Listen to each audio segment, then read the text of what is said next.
Hey guys, another video for our Castles and Old Buildings in Japan playlist.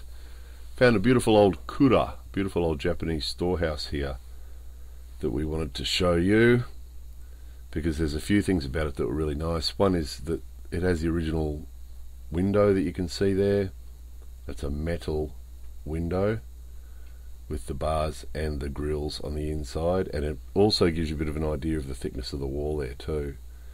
So usually the way they were built was they were built on stone bases, and then the wall is actually about a foot thick of mud. On the inside of the mud is bamboo to give it sort of shape, to give it form, and then they pack about a foot thick of mud and then coat it with wood on the outside doors to keep the rain off the mud.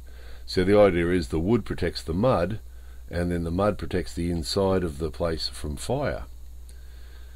And then you can see here they had a grill on the inside, and that's to stop birds and other rodents, because they used to keep their goodies in the house, in the storehouse, including rice and things like that, and vegetables and all their food.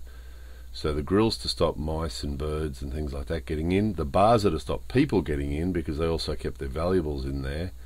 And then the big metal window there on the outside that they could close to keep the weather out, keep the rain and wind out.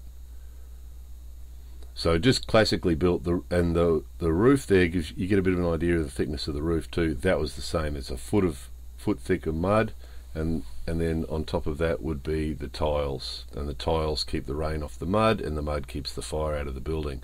So it's basically a fireproof building. Quite often the old buildings around the kura have burnt down, and the kura is still standing. And what will obviously happen is the wood on the outside will burn, but that doesn't matter. The fire doesn't get into the inside. So quite often what you see is an area like this. It's all new shops and busy intersection, and there's the beautiful old kura. And the house next door is not that old. That's probably about 70 years old or something. And up on the hill here you can see another example of the same thing. So the kura is often really, really old, standing next to buildings that are more modern. In that case too, that house isn't that old either. It's probably about 70 years old at the most.